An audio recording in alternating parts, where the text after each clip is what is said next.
service providers are desperately needed to scale DAOs and efficiently get stuff done, it is an absolute mess. Like, if you're really involved in these DAOs on the back end, like, it is a shit show. It may not appear in the Discords, the Telegrams. Honestly, it probably does there, but it's even worse behind the scenes.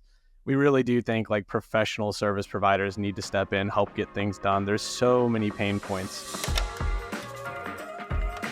What's up, everyone? Welcome back to another episode of 0x Research. If you're listening to this podcast, there's a good chance that, like Dan and I, you believe the future of finance is on the blockchain. And we're excited that London is becoming a global hub for blockchain innovation and institutional adoption of digital assets. That's why we're pumped to host the 2024 Digital Asset Summit in London this March. Don't miss your chance to get ahead of the curve. Later in this episode, we'll tell you how you can save 20% off on your ticket. What's up, everyone? Welcome back to another episode of 0x Research. Before we dive into today's episode, a quick word from our sponsor, Hexens, the most hardcore security team in Web3, pioneering in zk and novel cryptography. Hexens is trusted by tier 1 projects like Polygon, Mantle, RiskZero, Lido, 1inch, Nubank, and more. Check them out on the ground at DevConnect, and be sure to mention 0x Research when requesting a quote, and you'll get a free WebTube pen test with the purchase of your audit. What's up, everyone? Welcome back to another episode of 0x Research. We have an awesome analyst interview lined up for you guys today, but before we dive into it, I want to shout out blockworksresearch.com. You can use 0x Research 10 to get 10% off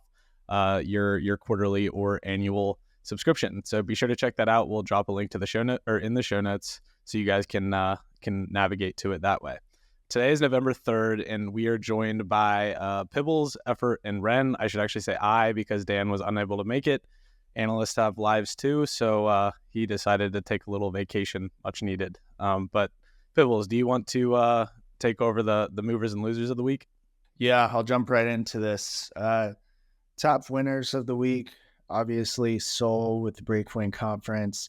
But then you also saw DeFi 1.0 kind of ripping, and this is mainly due to just how illiquid the perps are. Like Comp and Aave and Sushi just trade like literal meme coins on perps. Probably some DWF shenanigans going on there. Biggest losers weren't necessarily losers, but I would say the two laggards of the week are usually Maker and ETH. And you can just see that BTC ETH ratio just going, or the ETH BTC ratio going lower and lower. Rates are actually starting to go down a little bit as of today. So I don't know. Maker was like really great as a play in the bear market, but if things are turning around, we're kind of seeing the inverse happen. Another one I want to flag is ARB had like a really nice short-lived pump. And I guess this will kind of go into the governance section if you want to talk a little about the ARB staking proposal. Yeah, real quick on the Maker front, I'm curious if you guys have any opinions. Do you think it kind of continues to outperform as people go risk on? Because like fundamentally speaking, it's at all-time highs, but I feel like people don't really care about fundamentals in a bull market, I guess. I think part of that depends on sort of like the term duration of all of their reward asset investments. I don't know how long those are, but I know most of their like U.S. Treasury investments are pretty short term. If I'm not wrong, they have to be shorter than 6 months.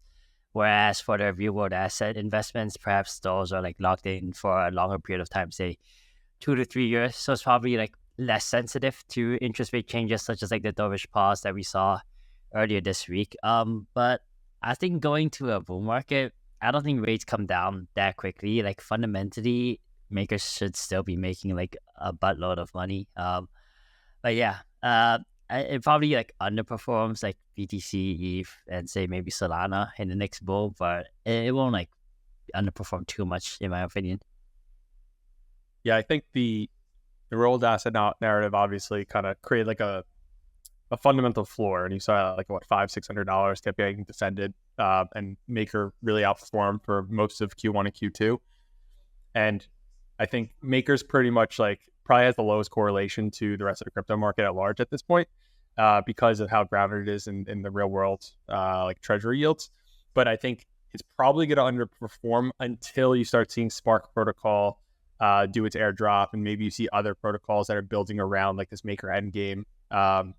If you start seeing other airdrops to other protocols that are leveraging MakerDAO's liquidity, that's when I think you're going to start seeing it outperform again, when there's like that narrative's back here and now it's kind of like a hyper speculative bull market. That's where I think it could really start ripping. I think the chart still looks great. Like TA is mostly astrology for men, but take it with a grain of salt. But I still think the chart looks pretty decent. And once you see Spark Protocol, I think do its airdrops when you see Maker outperform again. I could also see the whole, I guess, just Maker endgame. Rune brought up the idea of forking the Solana code base. With how good Solana's been performing, I could see that being a huge tailwind in terms of momentum. But I'm putting you guys on the spot here, but there was a little debacle with the PSM and the amount of USDC in there, and there was some stuff that needed to be done. Is anyone caught up to speed on that and able to explain what happened there? Yeah, so basically the PSM has a minimum balance of USDC, but in fact it's PSM and the 2G uni pools. And there's been a lot of withdrawals, and over the weekend, basically, once it goes below that 300 million threshold, one individual is meant to reach out to basically the custodian in charge of sort of the Coinbase custody account and say, hey, USDC is running low in the PSM. I'm going to need you to withdraw from our Coinbase custody reward asset account and to top up the PSM. But it's one guy commenting on the forum, and it also relies on the custodian SHRM to also go look at the forum. And I think he reached out on Sunday, and and I guess they don't work weekends. So, by the time the custodian initiated the transaction to top it up by 250 million USDC, the total amount of USDC in the PSM and the 2G uni pools had dropped, I think, below 100 million USDC, if I'm not wrong, which is pretty dangerous. I don't think there's any solvency risks to DAI. It's just a temporary lack of one-to-one liquidity to swap between USDC and DAI. But the process is definitely outdated for sure. And if I understand correctly, the main risk would be the PSM getting drained and then people needing to buy back DAI on the market, similar to what happened in 2020, and then DAI depegs the upside and it doesn't get ARB back, so then paying back the debt is more expensive. Is that the primary concern here? Yeah, I think that would be the primary concern. Okay, got it. Okay, awesome. Well, I appreciate that, Ren. Thanks. What's up, everyone? As we explore today's blockchain landscape, let's take a moment to recognize Hexens, the premier cybersecurity provider in Web3. Hexens is trusted by tier 1 projects like Polygon, including a security review of the new Polygon zkEVM, Mantle, RiskZero, Lido, 1inch, Nubank, and more. Get a deep dive into your technology stack with the most comprehensive analysis in cybersecurity consulting. With over $55 billion secured, they cover everything from smart contracts to blockchain to Web2 pen tests. There has been nearly $7 billion of total value hacked in crypto's nascent history, so it's safe to say that your team has a lot on the line. Don't skip out, take your security seriously, and choose Hexens. Don't forget to mention 0x Research for a free Web2 pen test with your partnership, and you can reach out to Hexens at hexens.io or find them on the ground at DevConnect. Without further ado, let's get back to today's episode. Over to some governance updates. Back to talking about Arbitrum staking. I know we talked about this last week, but I did kind of change my view on this just as a little recap.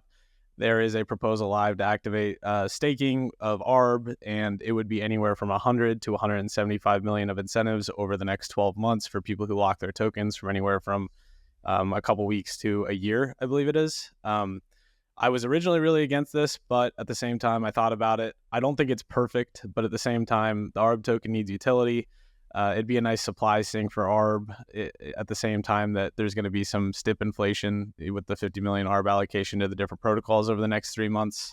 And there's already a billion tokens, over a billion tokens of ARB in users' hands. So it's really just a 10% inflation rate on the circulating supply.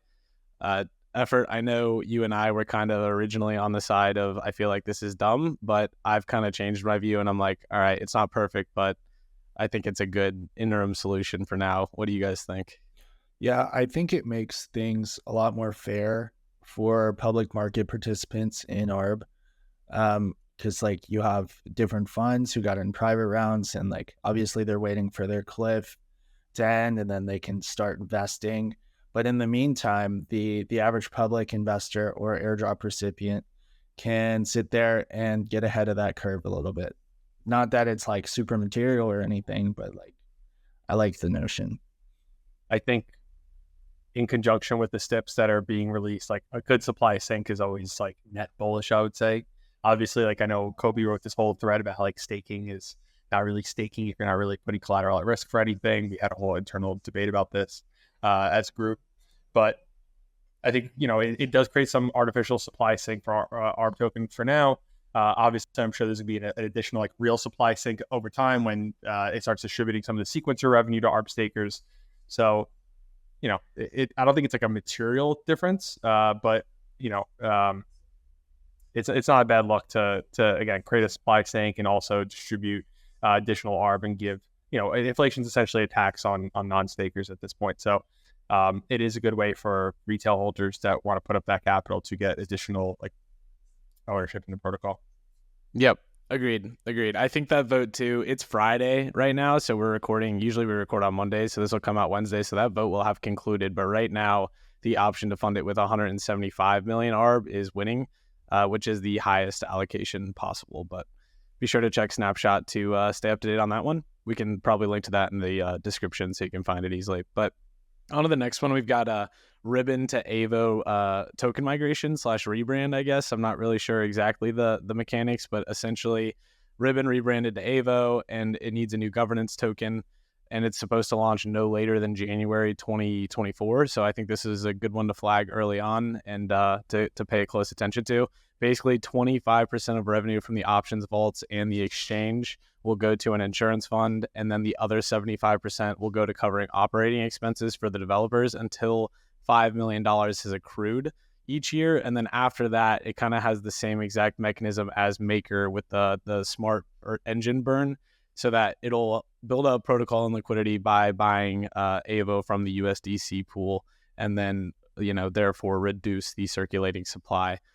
I really like this proposal. I think it's great. I just don't know how much revenue Avo actually makes. Like, it could be a very, very long time before $5 million accrues. Maybe one of you has a better idea on this, but nevertheless, I think the smart burn engine is a great mechanism and a good way to return value back to token holders. I don't have a good idea of how much money Avo is making right now, but I feel like they've definitely been shipping. I think they've recently launched like cross margin capability for Avo. They've obviously been sort of keeping track of like pre-launch futures for any large airdrops, for example. So that's just airdrop. You can trade that on the exchange. And in the previous month, they've integrated Ribbon option vaults into Avo itself. So whenever like the option vaults are selling the calls or the puts, like that flow is being passed through Avo instead of like what used to be sort of like this like off-chain RFQ type of mechanism that was manipulated slightly, but then eventually they did manage to address that by integrating a paradigm. I think one key thing I think about in terms of Avo is, will people still value it as like an options vaults sort of token or just the wider exchange? Because I have a feeling that option vaults don't do as well as they did as the previous bull run. I think that was a very like, just retail had no clue what they were doing. They were just aping into it for some like fancy APYs. Whereas this cycle, like chances are like you're a bit more sophisticated. Chances are we learn a bit more from the past cycle, and the vaults just don't see the same amount of like TVL growth that they saw last cycle. Yeah, I just pulled up Avo's stats and it's looking like it's right under 10 mil TVL, but like 24-hour volume was like 11 mil. And then their biggest day they had was, I think last month, it was like 40 mil.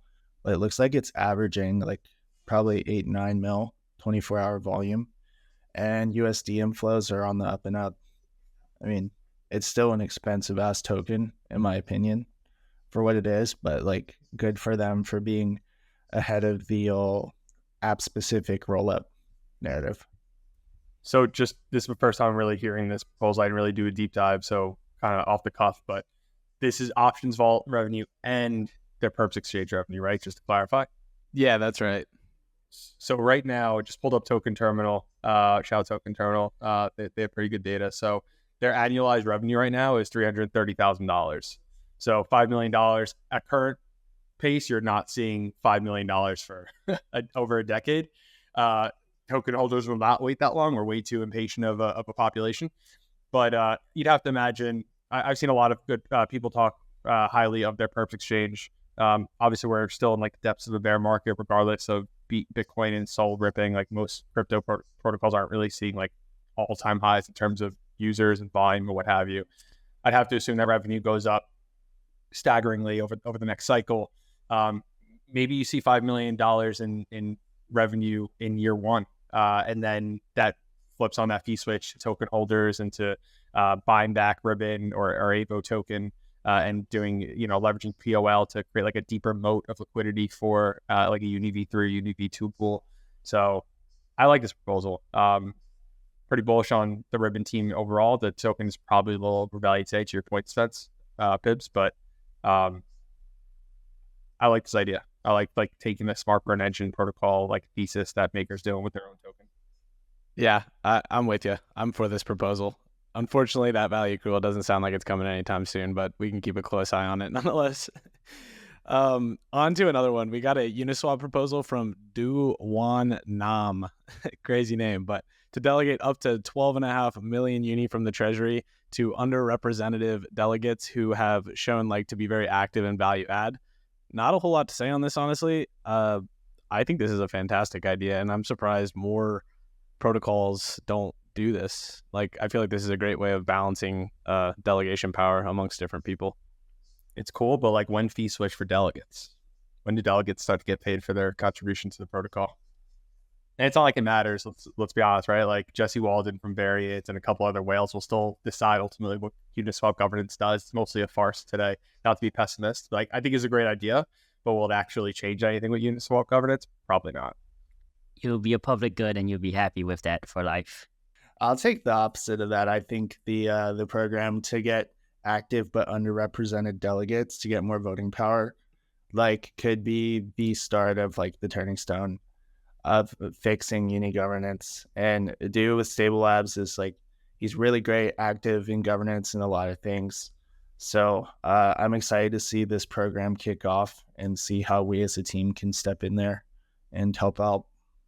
Yeah, I agree with that. And also, we are uni delegates, so consider us if you're looking to delegate. And speaking of that, actually, we have a new vote live on the Arbitrum snapshot, which is the Arbitrum coalition vote. I guess like the TLDR is, it's three groups. There is Blockworks Research, us, and then us, Blockworks Research, and then Trail of Bits and Gauntlet. We just kind of think that service providers are desperately needed to scale DAOs and efficiently get stuff done.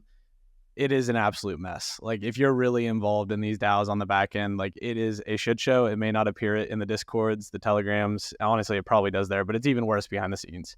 We really do think like professional service providers need to step in, help get things done. There's so many pain points. Just for an example, we just reviewed over 100 STIPS proposals, made a spreadsheet so the community could track it. And there's no expectation of getting paid or anything. Like, we're just we've been there since day one. Like, you can go back, dig up some of the Blockworks Research threads when the DAO had been established, made some fun movement before we believed that, the DAO could actually vote on those things. They did it kind of, I guess, before they should have. And we kind of rectified that situation. And I'm kind of rambling at this point, but basically what I'm saying is I think that we definitely need service providers to provide really high value services like auditing, research, delegate education, and things of that sort. So definitely consider voting for that proposal. Yes, no, comment on the forum if you'd like, but we would love your support and happy to answer any questions if you have any. Does anyone else on the team have something to add there? Yeah, I would just come to add and say I think Arbitrum DAO is one of the most engaged and involved DAOs out there, to be honest, in the entirety of crypto. To be very honest, there's a lot of high quality proposals out there. There's a lot of involved delegates and a lot of active discussion on the forums, but sort of execution around the proposals is always a problem, especially given how many different stakeholders there are involved, right? There's a very long process from going to proposal to actually voting on it and then to actually implementing it, and just having someone there to facilitate all of that, whether that's risk assessment, research, coordination, creating like objective voting frameworks. For example, in the Arbitrum SIP proposal, I'm sure every delegate tried to create their own framework for like the 100+ SIP proposals, or maybe you didn't. And I wouldn't be too surprised if like over all of the delegates and stakeholders, more than say 2,000, 3,000 man hours was lost, right? And so our job is to basically come in here and make that a lot more efficient for everyone. But I wanted to just emphasize that what we're doing is just providing objective frameworks and research. The Arbitrum Coalition won't be like the be-all and say-all.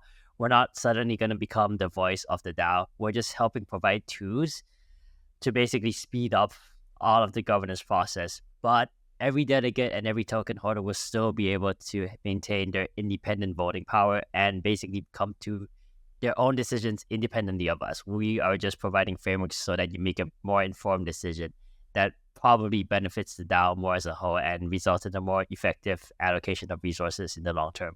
And just to add to that, because other DAOs are also going through this exact same like similar idea, or where you have subject matter experts that are SMEs in their certain vertical.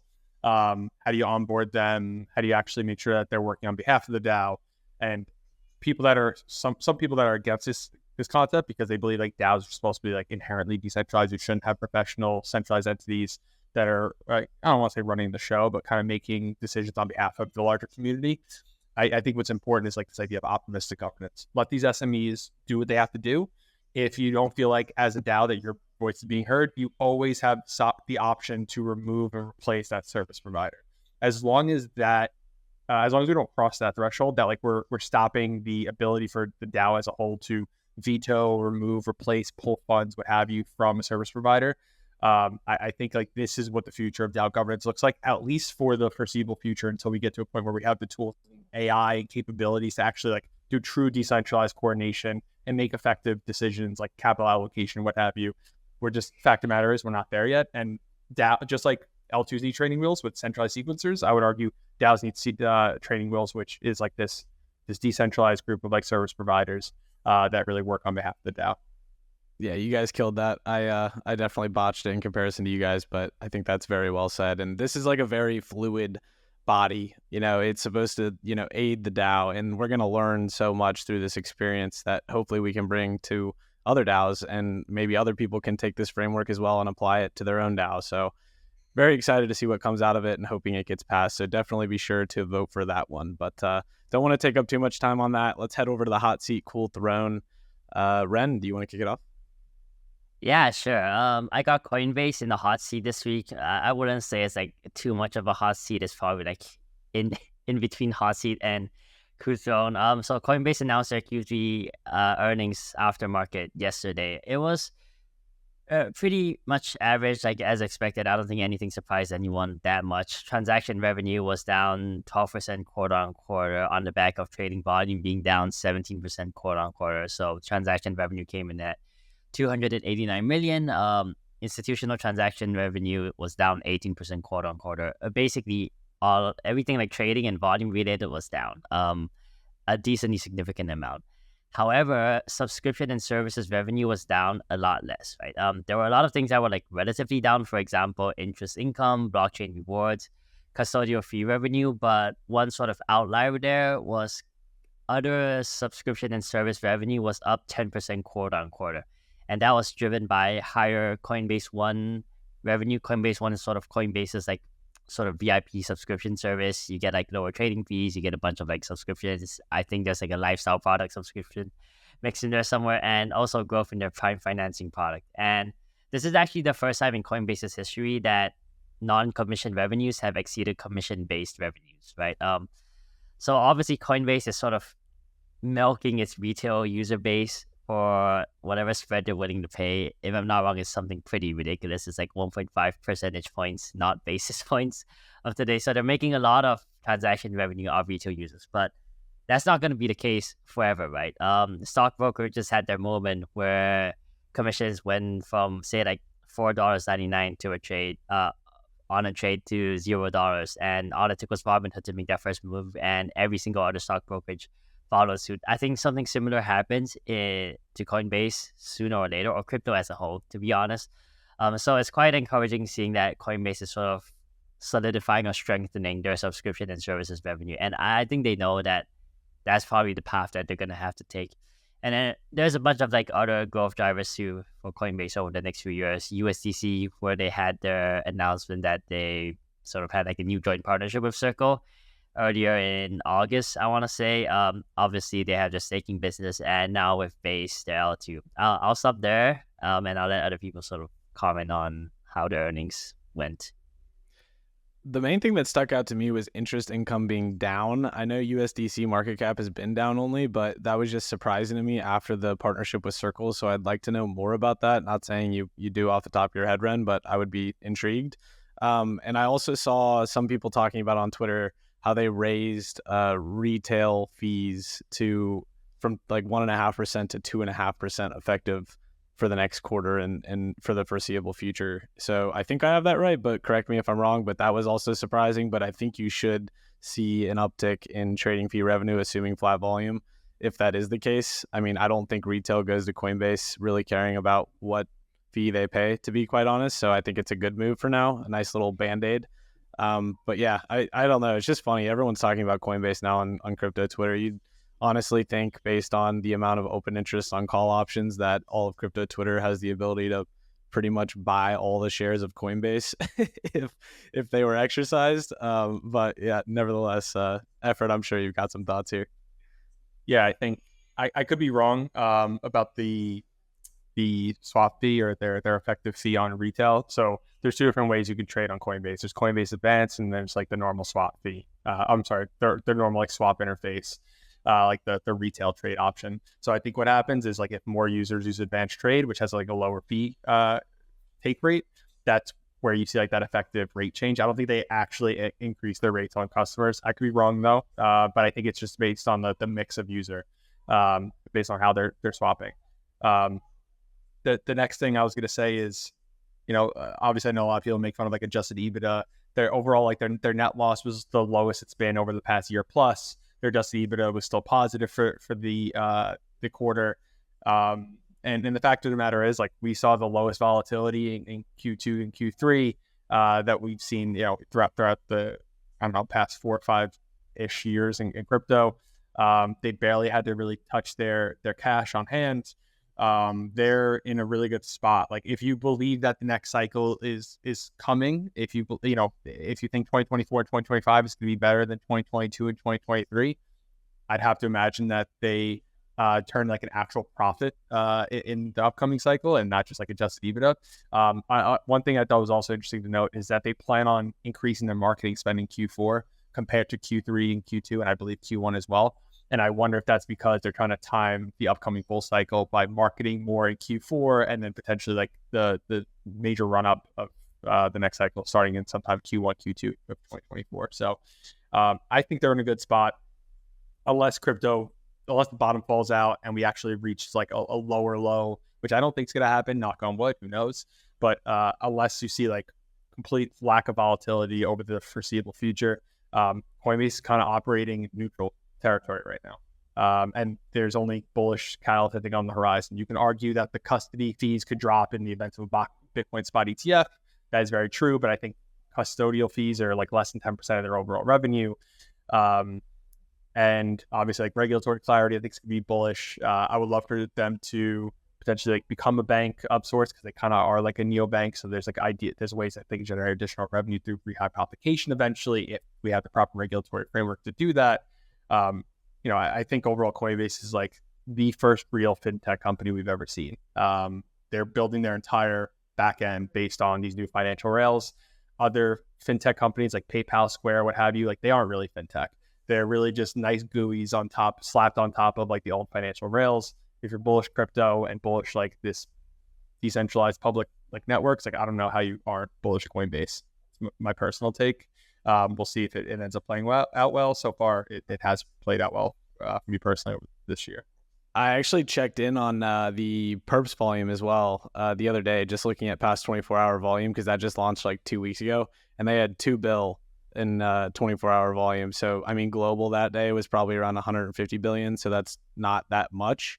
But I do think people are underestimating the pricing power of Coinbase on their perps offering. I think they're going to be able to charge higher fees and still capture market share because of the fact that it's so well capitalized and transparent, and people like know really who the counterparty is. I would expect that market share to climb up to 10% by the end of next year, but we'll see.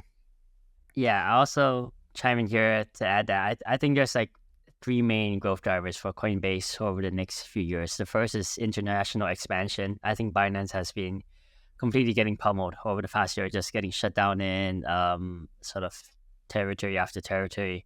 So the international growth is really important there. The second thing is the derivatives and the US futures expansion. Like, for example, we saw, right, in the last week, CME became the largest Bitcoin futures exchange. And I think the demand from institutions is definitely there to trade on a relatively safe venue. I think at one point, CME had 3.5 billion in open interest versus Binance, which had 3.8 billion in open interest. So like the gap isn't that far. And Coinbase just opened up US futures in several key markets, even in New York, which has like really, really strict regulations when it comes to like digital asset exchanges. And the last one is USDC.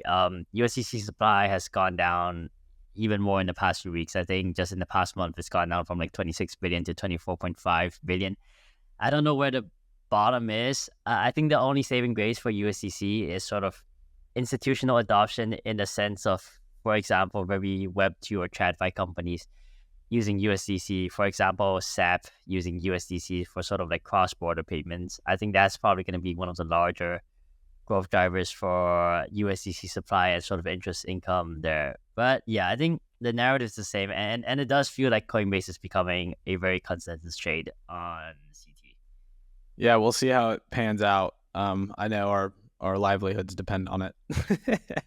All right, 0x Research listeners, we're calling on you to join us for the premier institutional crypto conference in Europe's crypto capital, London, this March 2024. You're going to get to hear exclusive insights from industry trailblazers on things like leveraging DeFi protocols for institutional yield, tokenizing real-world assets with instant settlement, navigating the evolving global regulatory landscape, integrating digital assets into banking and payments, or crafting institutional investment mandates with digital assets as the key focus. We'll also be featuring some big keynote speakers, including Melvin Dang, the CEO at QCP Capital, Mark Yusko, the CEO and managing partner of Morgan Creek Capital, and Stani Kluchin, the founder and CEO of Ave Companies. This is not an event you're going to want to miss. Seats are limited, so be sure to register today by hitting the link in the description and using promo code 0x20 to save 20% on your tickets. See you in London, the land of tasty pastries, and be sure to hit up Dan and I for a beer. Pibbles, who you got in the hot seat or cool throne? Yeah, so I've got Prisma Finance. All my homies hate Prisma. So a lot of people were farming this for like the past 2 months. It's the Convex founders. They came out and just forked liquidity, but they claim it's innovation because you can vote lock Prisma tokens to allocate rewards to gauges and different liquid staked ETH collateral. So they launched the token 2 days ago, and all the people who were farming points still haven't received their tokens. Instead, they instantly turned on Prisma rewards for anyone who wanted to come deposit into the farm. As a result, Justin's son hopped in and threw like 110 mil in there, minted like 60 mil of MKUSD stablecoin. And he's just been like insta dumping his Prisma rewards, and like early supporters haven't gotten their airdrop yet. And the Prisma rewards, like the APYs are really high across the board, but the rewards are locked for, I think, like 24 months or something. But you can take a 50% haircut if you want to insta-vest those and dump those. So I've seen, like, obviously Justin Sun is nuking the token, and then like DCF's in there as well, also nuking the token. And like all the people who supported it and like really helped pump up the numbers in the early days, they are just kind of really getting screwed here. So this is the second time a points program has treated me really wrong. First one being EtherFi, when the points ended up being useless. Like you can get like a t-shirt or something with those. So I'm pretty much like team, I hate points. I hate them so much. It's the worst thing to ever happen to DeFi. Another thing I want to flag about Prisma is if people can just keep nuking their Prisma rewards, then the yields are going to go down a lot, which might like incentivize people to just get the hell out of Prisma, and then MKUSD can start depegging, and it could end up just like Go did. And I think we might see that like speed run, because like, I mean, first of all, there's no demand for something like this. We don't need 10 liquidity forks all doing the same thing. So it's going to be really fun to watch how this goes on. I mean, they have 300 mil TVL right now, and it's mainly just like the DeFi cartel, and the token is just down tremendously. You got duped. That is absolute shit. I didn't realize the extent of the situation. That is crazy. I agree with you. Screw point systems. I love the Solana, like all the builders over there, but all of them are embracing this point system, and there's no surprise as to why they are. They have to promise you nothing. They're just giving you imaginary points on a screen, not telling you what it's worth. So I am very much in camp screw points. Yeah, just one last point. I think when I checked Prisma on CoinGecko, like the market cap was like 5 million while the FTV was like 3 billion. I think that's just so disgusting. And another thing that I think a lot of people are figuring out for these like sort of effect stablecoins or sort of like protocol specific stablecoins are that you need some reason for there to be intrinsic demand for the stablecoin. If there's no intrinsic demand for the stablecoin, then it's just not very sustainable. You know, you have like DPEGs to the downside, or you have like people mass redeeming at once, or you sort of have these like death spirals without that intrinsic demand. That's why I think overall, like all of these like liquidity forks or like effect stablecoins are hard to sustain, to be honest, just because there's no like intrinsic like quote unquote real yield that isn't just generated from printing like native governance tokens.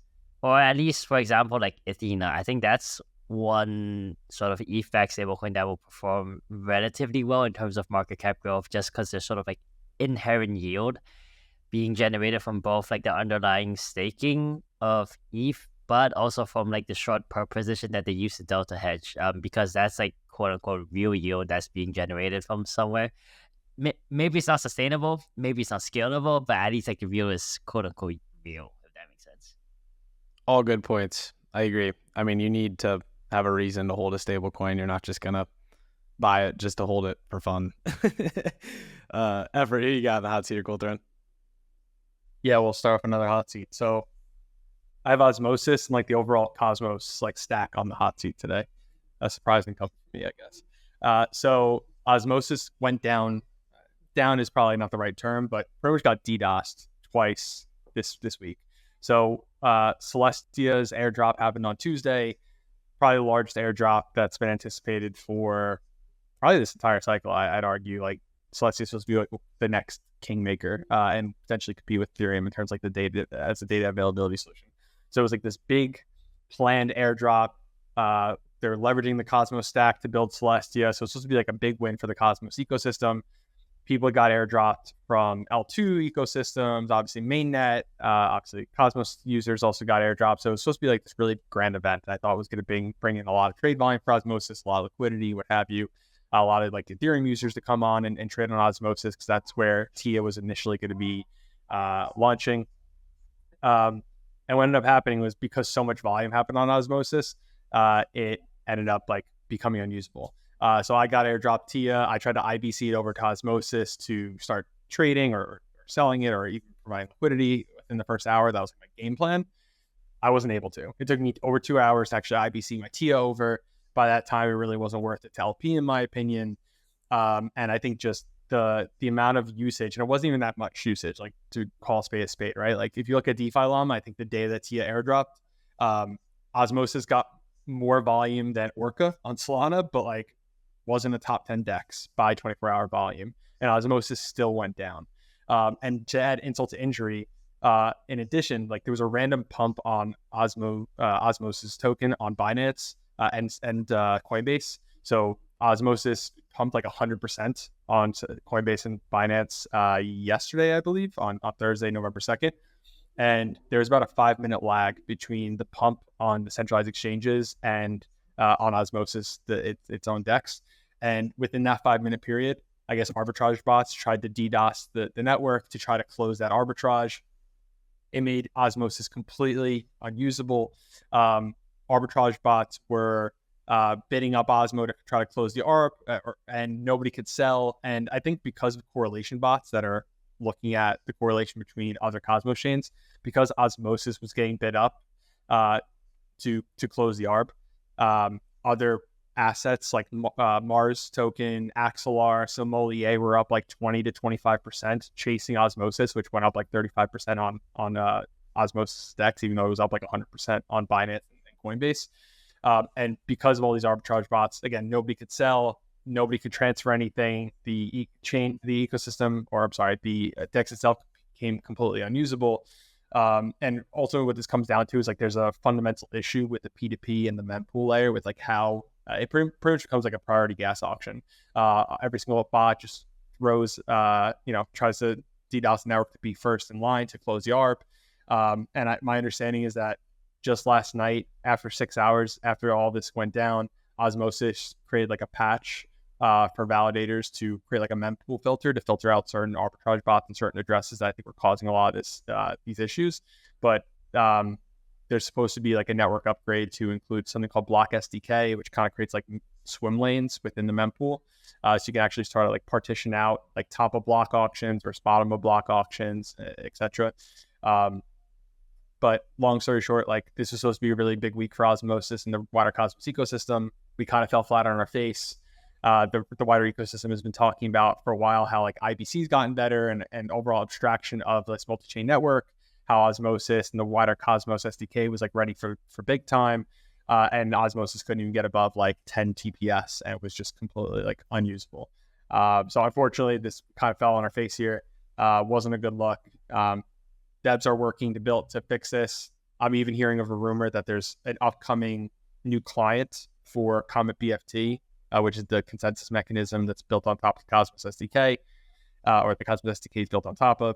That's going to kind of mimic Fire Dancer from Solana. So it's going to leverage Turbine, it's going to leverage Gulfstream, and kind of fix a lot of the P2P and mempool issues that Comet BFT currently has. So that's supposedly like been in stealth mode this entire year. I think it's going live in the next few weeks, at least on testnet I'm sure on testnet. But yeah, I mean, overall putting the Cosmos and the entire Cosmos SDK on the hot seat for this week. Damn, that was a very good recap of everything that happened. I did not realize the extent of the issues. And honestly, I just feel really bad for the Cosmos folks because I completely agree with you. Like, I was excited for you guys to kind of have your time in the limelight, and it seems, nothing can go right ever since that UST peg. Like, that's just how it feels.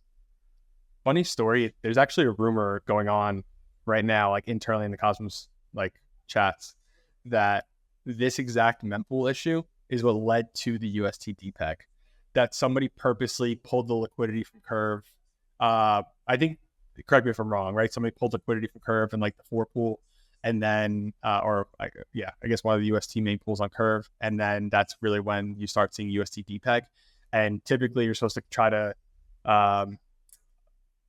the way that Luna worked right now is like escaping me, sadly. But I guess somebody also spammed the mempool on Luna at the same time. And that this issue might have actually caused the depeg of UST to the point where it couldn't be recoverable. So that's like a rumor going on internally. Don't know how like factual that is, but really interesting nonetheless. That is interesting. And also, just to lay it out for the audience, Effort Capital did not actually claim a TIA airdrop. He's just using a hypothetical example because he is a US based investor. Yes. Pibbles, who you got for the I think you got a couple cool throws. Why don't you just rattle them both off? Yeah, so it's mainly just the alt L1s. Solana, Avalanche, and Near all did super well the past 2 weeks. Wow. ETH was in the toilet. Not really in the toilet. It was just like floating on toilet water. Solana obviously had Breakpoint this past week. There was a lot of really exciting things that got announced. Like, first, my most exciting piece is just Jupiter, the leading DEX aggregator, is airdropping like 40% of its JUP token to users. They also launched a perps product, and they're going to do something. It's like JLP. It's kind of like GMX's model. And then like Drift is going to integrate that as well. We saw a couple of consumer facing apps that were really showcasing at Breakpoint. And we also saw Fire Dancer on testnet. And then like, of course, you saw Sol's price just like absolutely ripping the past 2 weeks. It's like people just genuinely didn't know this stuff was going on. And it was probably because they don't subscribe to Blockworks Research, because we talked about this last December. And in February, like people just don't read, I guess. So yeah, Solana, major cool throne, like lots of great things happening there. One thing that will be interesting is whether it can sustain this pump, or if so that was it getting repriced for all the fundamentals that have been there the whole time. But now we have the FTX estate, which is constantly unstaking Sol and then sending little clips to centralized exchanges. So we have some pretty constant sell pressure over the coming months. So that'll be interesting. And I think there is a cap of how much they can liquidate per week. I'd have to go find the docs for that. Also, piggybacking off of Solana, I talked about Near. I also just wrote a report about 2 or 3 weeks ago. They have this Kaikai app, and it's up only mode. There are so many users of Kaikai. It's probably the most adopted app in crypto. And the best part is no one knows it's crypto. So they have NearCon coming up this next week. By the time this podcast is live, NearCon will have been going on. Expecting to see some more Web2 partnerships and some more stuff about AI integrations. So yeah, those are my 2 cool thrones. Yeah, just a few points there. I think the Jupiter airdrop is fantastic. It's probably one of the leading liquidity and swap aggregators on Solana, and the fact that they're airdropping 40% of the community is pretty good.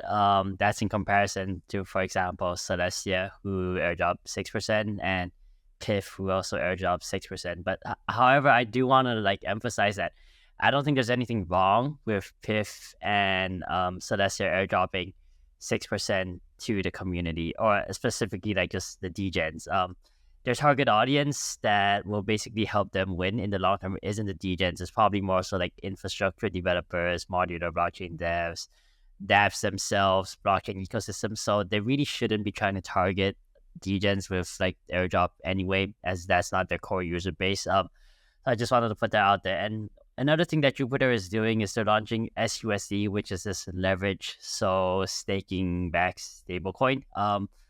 Off the top of my head, my knee-jerk reaction was, I'm not sure whether that's such a great idea, especially considering on-chain liquidity for SOL or SOL stake derivatives isn't exactly that high at the moment. And, MarginFi has a lot of Lido SOL deposits, and they'll all be sharing that liquidity in the case of a mass liquidation. And we've seen how mass liquidations go on-chain, not so good, to be honest. So yeah, I'm kind of against that idea, but we'll see for now. They're also integrating USDC's CCTP directly into Jupiter, so hopefully that'll do pretty well.